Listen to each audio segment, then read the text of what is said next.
Hey, y'all, and welcome to Playing with Possibilities. Our friend Ade is not with us today, but today you have me and Christine. And here on Playing with Possibilities, we talk about everything from spirituality to social justice, from being human to connecting with our ancestors, how the things we do create our reality, and how we can intentionally create our collective reality together. My name is Cecile Armstrong. I use she, her pronouns. I'm a Black woman and a self care and social justice facilitator, streaming to you from the unceded ancestral land of the Kickitan, colonized as Newport News, Virginia. I'm the founder of Inspired by Indigo, an online membership community where I guide folks to let go of blame, shame, and guilt so we can make equity a habit.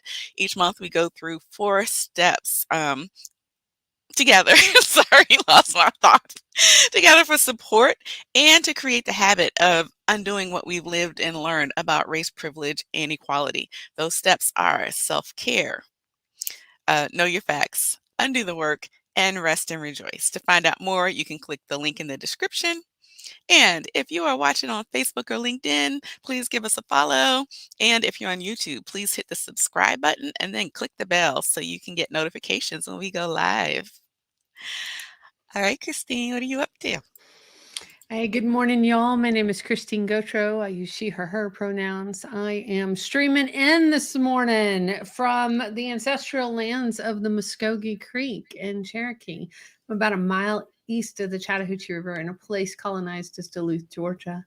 And I am a white social justice advocate, an author, a facilitator, a podcaster, so many things today, and just literally zoomed in from Asheville, North Carolina. So I'm getting myself settled and grounded and excited to be with you today, Cecile. It's been, last week I was in Boulder with my Mhm. nibblings and couldn't jump on.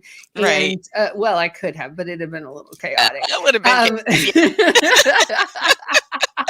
and I was thinking about it. So a week ago, I was in Boulder walking a labyrinth in Boulder, Colorado, seeing the Rocky Mountains. And Mhm. then I came home, did a quick turnaround, and was in Asheville, North Carolina, and walked a labyrinth there on the fall equinox and saw the Smoky Mountains. Mhm.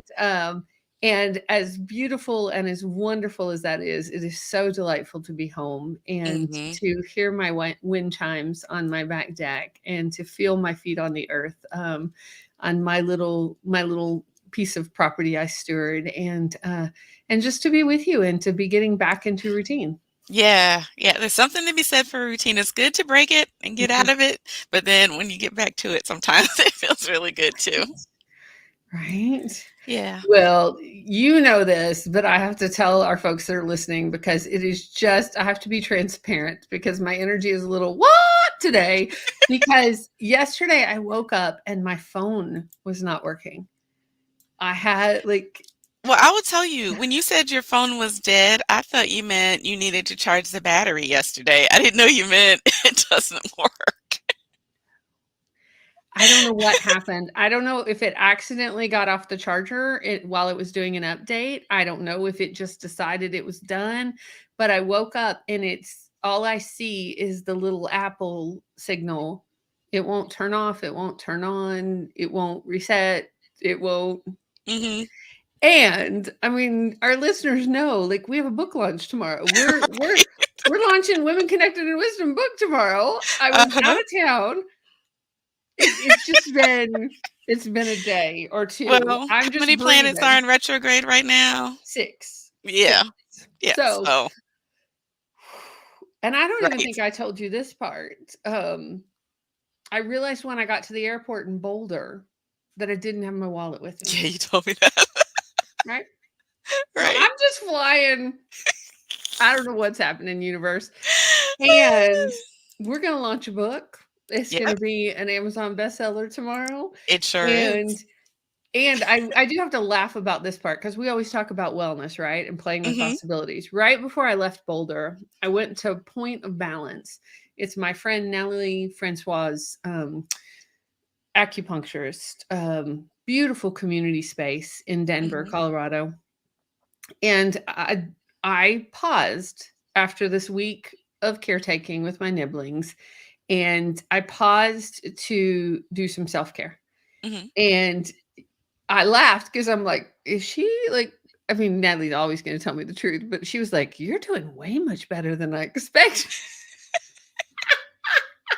And thank goodness I did that in the midst of everything, Mhm. because it's only gotten a little more chaotic since then. And it's Yeah. like just taking a deep breath. And, Mhm.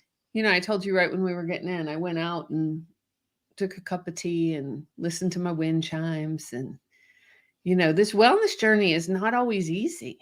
Mm-mm. Well, I was gonna tell everybody that today we were gonna play with the possibility, about the 8 dimensions of wellness, our new book that launches tomorrow, Women Connected in Wisdom. Stories and resources rooted in the 8 dimensions of wellness. And, I was looking at that and I'm like, "How's she doing that? How do you have that up there?" Um, and then we're also gonna discuss how I think how wellness isn't just the feel good stuff. Sometimes Mm. it's doing the hard things so that life can be better, in the future. And that will lead right into my workshop that launches tomorrow, How to Talk to Your Racist Friends and Family. Tomorrow is a launch day. Tomorrow is a launch day. Woo! Yes. So before we get started, I think we ought to take a breath. What do you Oh, you think? know it. You know Yeah. it. I probably Yeah. need about 10. Oh, there's Cynthia just popping in to say hi. Hey, Cynthia. Hello, Hey, co-author. Cynthia! One of All our right. other authors on the book, Yes. who Let did me a get beautiful post today. I don't know if it was on her private Facebook, Cynthia Phelps, or if it was on her Inner Ally, but y'all should check it out. It was a great post about the book tomorrow. okay. All right. So Mm. if you are sitting down, I'm going to ask you to sit up straight with your head over your shoulders, shoulders over your hips. If you are laying back or laying down, just uncross your arms and legs so the energy can flow freely. Whew. All right. So notice where your shoulders are. And if they're up around your ears, let them drop. And bring your attention to your jaw.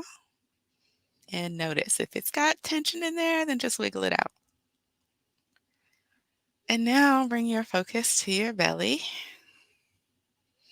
and just let it hang out like nobody's looking, nobody's watching. Even if you're at work, nobody's looking. And then take a deep breath in and let your belly expand. And then exhale when you're ready.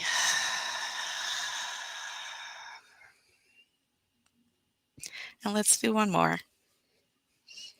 Take a deep breath in and let your belly expand.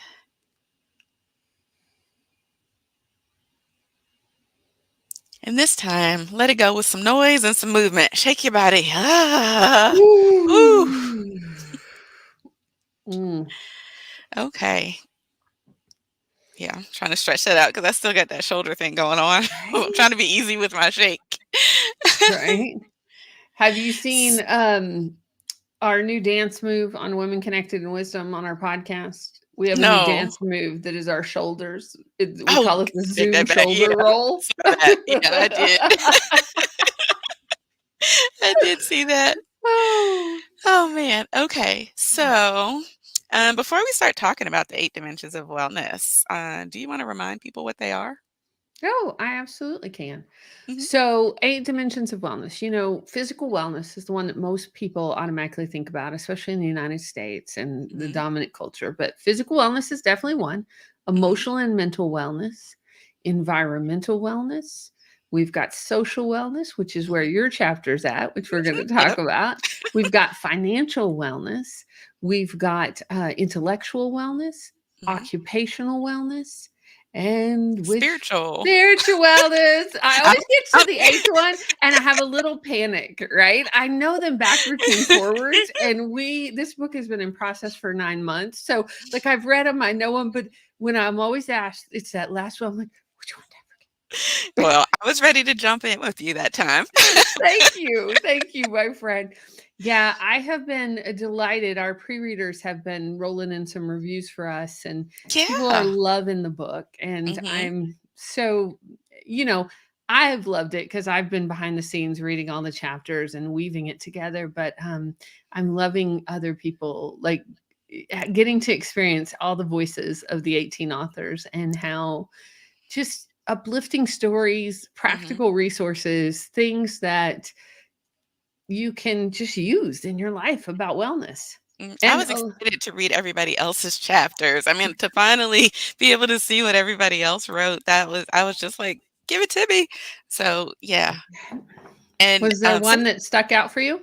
well, I will say, Cynthia, who just hopped on and said hello, she was the very first chapter, and as much as I talk about how you teach what you need to know, as much as I talk about self-care and having people, let go of blame, shame, and guilt, her chapter on self-compassion really, like, hit me, and so, I immediately texted her and was like, "I just read your chapter, and thank you so much." Well, she's over at innerally.com, and Mhm, she has, I mean, she gives you resources in the book. And one of mhm, my favorite resources, which I just realized I forgot to bring some home with me, Cynthia, if you're still listening, we'll figure that out. Um, are mhm. her inner ally cards, and that you can play with and have visual Yeah, representation of archetypes to help you have a kind inner voice and a kind and compassion towards yourself, because all her material is research based. And mhm. I mean, just like you were saying earlier, Cecile, when it's not always easy, right? No, And if you it's have a not. toxic inner voice, or you were raised by people that, didn't speak kindly to you, or I Mhm. mean, really just our world, y'all, like the voices, the media, the things, the Yeah. messages we get, like, I was I gonna say mean, it doesn't have to necessarily be somebody personal in your life because just right. watching TV can make you doubt yourself. Whew, right? Mhm, And so, yeah, that's one of the things I love about it, is that these chapters aren't about blowing sunshine. I mean, there's some sunshine in mhm, there, but it's about real talk and inspiration, mhm. and how these women have overcome things to shine and to take care of themselves and their communities and their families, and that we don't have to do it alone. I mean, that's my Right. favorite. This has been my favorite part of this whole project, is Mhm. that when we do it together, we're stronger. Yes. Yeah. Absolutely. Yeah. Because if somebody had asked me to, publish a book 9 months ago, there's no way I could have done that by myself, but doing a piece of it in a group, I could do that. And do it well, my friend. So your chapter, can we talk about your chapter? Because it goes right in line with what you are launching tomorrow.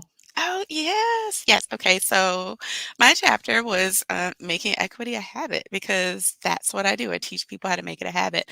Um, Most of the time, when people talk about social justice and equity or inequality, it's like this end goal that we're trying to get to. There's this, we want everyone to be treated equally, and, that's our goal. And the way that I approach it is about making it a habit because we'll probably never get there in our lifetime.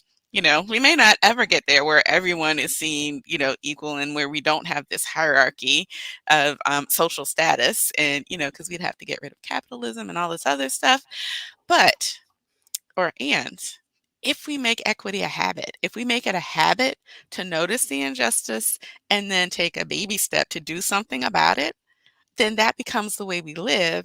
And then that's how you make change. That's that incremental change that you like to talk about. Mm-hmm. And so, starting tomorrow, I am running an 8-day workshop, how to talk to your racist friends and family. So for all the people out there who are like, I see this injustice, people around me are saying racist, misogynistic, transphobic, xenophobic things, they're ableist, whatever, and you see it, but you don't know what to say because you don't want to start an argument, then this workshop is for you. Or you Because we don't know go, how to say it, or you don't know how to say it right. or you get And those butterflies in your tummy, and you're like, yeah, because you're scared to I say it. wish I should have said that. Yeah. Mhm. Yeah, and so we go through the 4 steps that we go through in my membership. That's, self-care, know your facts, undo the work, and rest and rejoice. And so the way it works is you get in your body, you recognize your own thoughts and feelings, because if you don't deal with those first, it's all gonna come out when you're talking to other people, you know?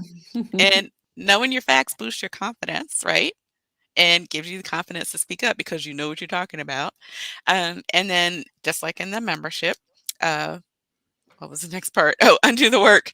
You got to do something about it. And then resting and rejoicing gives your body a chance to like let the adrenaline go. It gives you a chance to calm down, and it gives you a chance to recognize the progress that you made, even if the only thing that went right was that you did something. Even if everything else backfired, the fact that you did something is Right. worth something, and it makes it easier to try again the next time. And so in this workshop, I'm going to take those 4 steps and we're going to apply it to having those difficult conversations. I And love it so, so much. Can and I just give a raving review? Because I took this yeah. class last year, y'all. And I know she's done improvements on it because she always does, but it was fabulous last year. Oh, thank Well you. worth it. Easy format. I love the way that we have a live at the beginning and Hmm. then it's kind of a podcast format. So you listen Hmm. when it works for your day. Right. And yeah, I just love that, Cecile. Thank And you.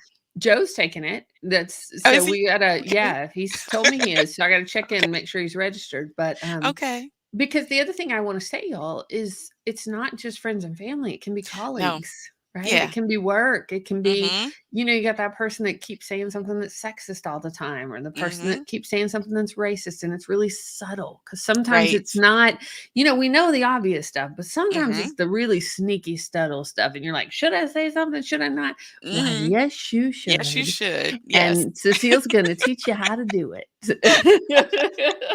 Well, thank you for that. I will say that I got so much positive feedback about that format last year because I wasn't sure. I was like, I don't know, Mhm, let's just see. But I got so much positive feedback about the format because people were like, I didn't have to take my lunch break at a certain mhm. time and I didn't have to stay up late for this. I was able to listen when I was able to and then go ahead and make my comments in the group. And so, I got such positive feedback. So I was like, let's try this again. You can listen on your commute, you can Mhm. listen while you're cooking dinner or lunch or Mhm. breakfast, you can Yep. take a break at work and listen Yep. on your lunch break. Like, Yeah. it's just, because the lessons are short but impactful Yep, the and, longest one is 20 minutes. right? So Yep. doable. Yeah, Doable, they're y'all. all If doable. I Comes think with the a other workbook. thing and, yeah, and I think the other thing folks need to know is it doesn't matter if you're just stepping onto this path or you've Mhm. been in it for a while. I always learn something from you, my friend. Aw, thank Always. you. And Thank you. so it is worth it. It is worth it to remind yourself how to do it Mhm. and how to take care of yourself in the process because it's Yeah. not always easy. Yeah, well, the Mm. comments that I got about it last year from several people were that they hadn't thought about the self-care piece and that doing it that way actually did make it easier. They were like, nobody's ever told me that I have to take care of myself first, or I need to pay attention to what I'm thinking and feeling before I open my mouth. And they were like, that really did make a difference. And at least one person who's in the class is a former student, not from this class, but from another class, who said, I Mhm. need a refresher. I'm coming back to this. Well, I think the other thing, when you're doing social justice work, when Hmm. you are living an intentional life, even if you don't Hmm. consider yourself an activist, but you're Right. willing to stand up for things, Mhm. um, doing it in community, doing it with Oh, support, yeah. also doing it in a manner that you can sustain it. Because what I've seen as an activist over years is like people do really big stuff and then they burn out. Yep. Or, we talk about this with the book Still Point, or they die Yeah. because Right. they put it in front of everything else and don't Mhm. take care of themselves. And then their health Right. goes down, whether it's their mental health or it's their physical health. And Mhm. then we lose really incredible, talented people who have Mhm. made a huge difference in the world, but we lost them We 20, lost them 30, way 40 too years too early. early, right? Right. Right. Well, And when I so, yeah. I was gonna say when I came up with these 4 steps, it was about sustainability 'cause, it was about sustainability for myself in the beginning, and then I was like, "Oh, I Right. need to share this because 'cause I've been doing this stuff for more than 20 years, and Yep. I've had, people come into me. I've taught, I've led grassroots movements. I've done that kinda stuff, and people, they're either, like, 100% in, and then they Hmm. bail, or they're like, "I see it, but I don't wanna touch it because it's too big." And so Hmm. by making it, baby steps and making it, sustainable by focusing on the self care as part of the habit, that's what makes it sustainable for the person, and what makes it possible for the person to help sustain the movement. Well, and I think the other thing is if everybody does a little bit, we Yeah. can get it done versus Yeah. relying on 10% of the people to do all the work. I Right? mean, I think that's what studies show in most volunteer organizations is that it's Mhm. 10% of the people. And it's like, come on, y'all. Yeah, come We're not on. asking for a lot. And the other Mm-mm. thing we have to realize is you can have boundaries and you don't Mhm. have to do everything. You can do your No. piece. Right. What piece? And I think it's hard because I do think a lot of times, and I don't know if it's media, I don't know if it's the truth, I'm not sure, even as this is coming out of my mouth, but, we have this vision of what it must look like. Like, it Mhm. is the overgiver, it's the person that Oh, yeah. gives everything and gives all their time and never rest, and, Mhm. because they're the ones that tend to be put up on the pedestal, Mhm. and, it's not healthy. That's why I say that self-care is a form of protest because it's going against that stereotype. So when you Whew. build in the self-care piece and you actually do pay attention to what you think and feel and you know what it takes to take care of you to get yourself grounded, that is a form of protest. Yeah. We Mhm. lost an incredible advocate for people who are experiencing homelessness here in Atlanta recently. Mhm. And I knew of this person. Like, we've kind of circled each other for years, but I followed him Mhm. on Facebook. We had some different people on, um, but kind of the same story, like gave everything Mhm. and died way too early. Wow. And, when you read oh my gosh, he gave everything. No, he really truly He really did. did. Like, Yeah, he gave his he's life with and all it's the like, burnout and y'all, not stopping. let's quit asking that of people. Right. Let's quit asking that of our people that are doing this incredible work, including ourselves, Mhm. and let's ask for everybody to do a piece and Mhm. take care of ourselves along the way. Yeah, I Mhm. love your model, Cecile. I love the piece of self-care and the reminder and the just taking the deep breath. I mean, I know people are like, "Oh, that's so simple." But Right. But it y'all, makes a difference. huge difference because when we're Mhm. under stress, when things are chaotic, Mhm. as most people's worlds are right now, Mhm. we hold our breath. We Mhm. forget to breathe. Like you and Mhm. I check in with each other about this, and we teach this. We're like, "You breathing?" Right. Like, so Yep. y'all, like, we believe in this. Like, we check in, like, "Are you breathing?" Mhm. Yeah.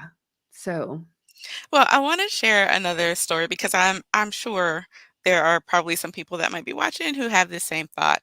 I was talking with someone who shall remain nameless, who basically said that, small things like this don't make a difference. He was like, "Only people who are powerful and have money are able to do anything, and everybody else is basically powerless." I was like, not really." These movements, things that have happened that have changed, society, that have changed the world, that have changed even one small community, are usually not started by the rich and the powerful. They're usually started by someone who's just an average person who has a cause, they have a passion for something, and they get other people on board.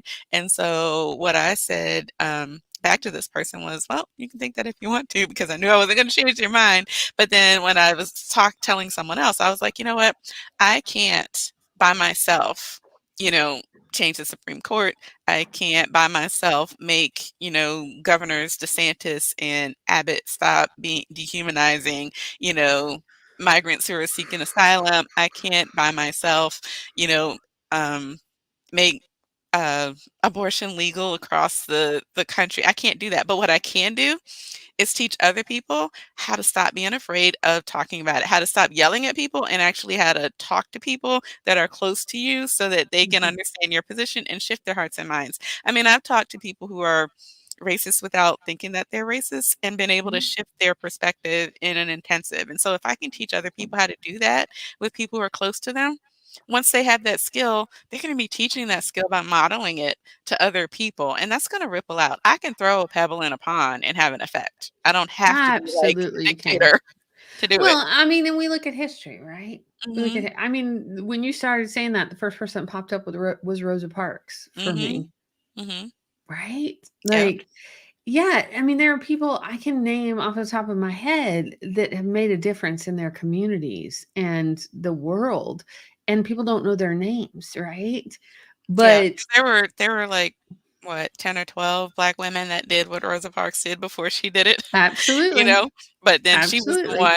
she was the one that they latched on to, like, spark the movement, and that's okay, that you're looking for the right person, but every person who did it before her made it possible. And also made it possible for her to do it, That's what I was gonna say, right? every person that Because did it before her made it possible for her. Yeah. we give each other courage. Mhm. We give each other support. We give each other permission. Not that Mhm. we need it, but a lot of times, A in lot of times we community. want it. Yeah, a lot of times nobody's Yeah, gonna step forward until somebody does it first. right? And it always takes one to step forward or to say something the first. And Mhm. I can't I can't name the number of times I've said something or asked a question and people afterwards have said to me, "Oh, I'm so glad you said that," or "I'm Yeah. so glad you asked that question. I was thinking the Mhm. same thing," or "I didn't know how to say it," or "I didn't Mhm. know." Yeah, and I've also been in that position where I didn't know what to say, Me where I too. was nervous or I chose not to because it wasn't safe, right? Mhm. I mean, there's And all of that's those things the that time I was you teach thinking of. I us. was like, "It wasn't safe for me to be the one to ask." But yeah. Right? And you teach folks that too, right? Mhm. When do you or when do you not? It's not just like you always. No, No. that's not always appropriate. So, No. yeah, I love that about you talk about it in your chapter. I love that you talk about it in this course. I love your community that you do that, Oh, Cecile, thank because you. you have such a gift for taking really complex issues and breaking them down where they are incremental steps and bite-sized and people know how to do it. Aw, thank you very much. Thank you. That's what I do. So thank you. Yeah. Thank you Yeah. for recognizing that. Yeah. Huh. Absolutely.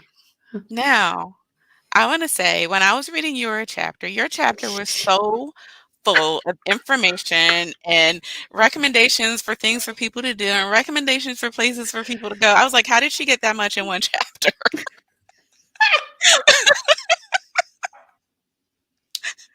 How did you do Right? that?" We all had the same, like, word limit, and I'm like, "How did Christine get all of this in that one chapter?" Right? 'Cause I was Don't ask I was me. struggling to keep mine down, and I'm like, "You packed so much information in that little space." Well, I think, spirit has a sense of humor. So, Mm, out of all the 8 dimensions, that would have not been the one I chose to write on. It is the one that I often am like, "All right, help me. This is the one I need the most help with." So, mhm, my chapter is about financial wellness.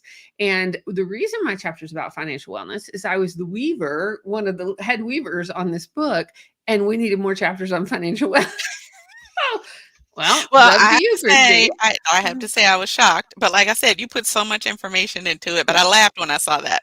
Right? Right? Because like, this is the one I say. I'm always transparent about it. Like, I Mhm, wanna be authentic, and when we talk on the podcast, it's like, "Okay, I like bringing in experts about this one," but we mhm, didn't have anybody step forward, and what I also realize is, so much about financial wellness is the basics, and so mhm, my chapter really is about some basic stuff, like, mhm, if you're struggling or if you don't or if you think, "Yeah, that's me," like, I just didn't have that education growing mm, up because we don't know what we don't know, right? right.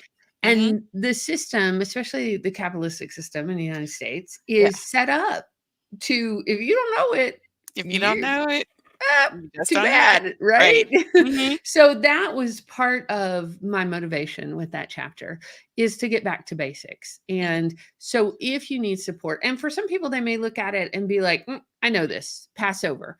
And, that doesn't hurt my feelings I over think at a lot all. of people are not gonna say that because I read it, like, ready to take notes.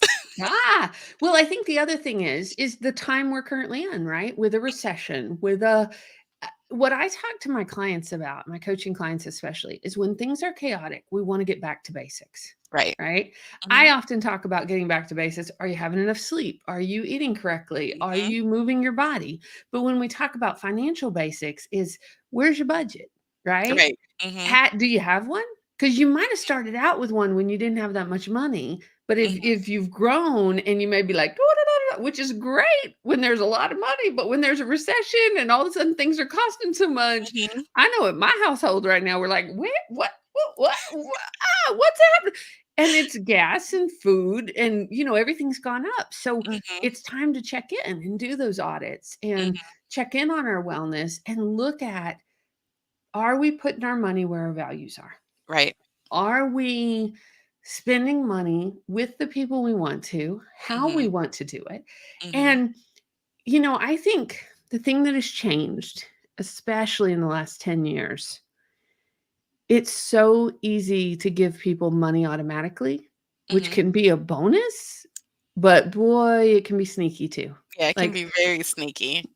we had this thing happen while I was traveling, Cecile. Alex is going to shoot me as I talk about it on air, but she calls me. This is my 24-year-old, y'all. And she's like, "Oh my gosh, mom, I made a mistake." And I was like, "What happened?" She said, "Well, I was trying to be our phone plan is weird. I'm getting that fixed today as I get my phone fixed too. But like it's enmeshed in some Mhm. way. So what Mhm. she was trying to do was be a grown up, and she had signed up for a subscription, and she was trying to get it to come out of her account. Well, Mhm. she changed all my subscriptions over to her account. Oops. Oops. So I got a little lecture about how many subscriptions I have, which it's been on my to-do list to audit them anyways, because I do Mhm. that on the regular audit. Am I still using this? Am I not using this? The sneaky ones that I really didn't know I signed up for a subscription. You know how all that Mhm. happens. Mhm. So we had to do it right then because it was coming out of her account. Like, it was like she's like, ah. Right. But it was a really good reminder of that, like, to put it in our calendars because you can look up and you're spending money that either you don't have or you don't wanna spend, or, Right. I'm the type of person I am, me, I'm so frugal. Like, my friends laugh at how frugal I am, y'all. They're like, come on, Gautreaux." But I was raised that way. My papa was very frugal and taught me, so I'm very choosy about, I like to have extra money to support my friends' projects, to give money to the candidates I support. Mhm. I don't like to just mindlessly give it to people that big corporations or big, Right. like I Mhm. Yeah, and it you can wanna be really happen. intentional about where it goes I do because want to that's be intentional. representing your energy too. Right? Yeah, And so where boy, you we can put it. have energy leaks. I know I have Mhm. recently where like it's like, oh, this. Yeah. Mhm. And I talk about in the chapter are unconscious about what you're allowed to spend money on. Did you like that part? Yes, yes, I've heard that story, and I've seen it in action at your house too with the full I refrigerator and the flowers. Yep. know, right? So Yep. it's really a check in energy, and everybody's like that, right? So Mhm. no judgment about what you're No. allowed to spend money on, but Mm-mm. just being conscious of that in our own like, because I've been with Mhm. people, and it's very funny because money is one of those things. When I was a baby social worker, I was working in foster care and adoption, and I was doing home studies. Mhm. And if you've ever been through a home study, like we ask you all Yeah. kinds of questions, right? Mhm. Mhm. People were more willing to talk about their sex lives than they were about their finances. Hmm. Right? Because Wow. finances are one of those things that people have a lot of shame and guilt around Mhm. often. And it's not something we openly talk about.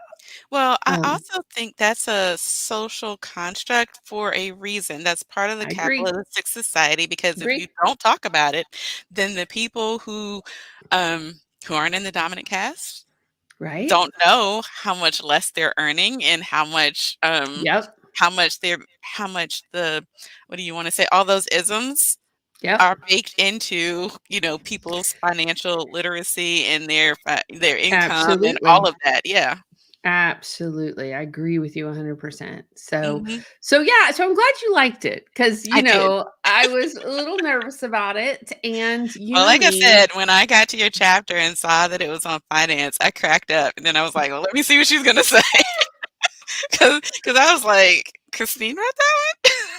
Right? Because I'm gonna show up and do what needs to be done. And it's like we didn't have any takers.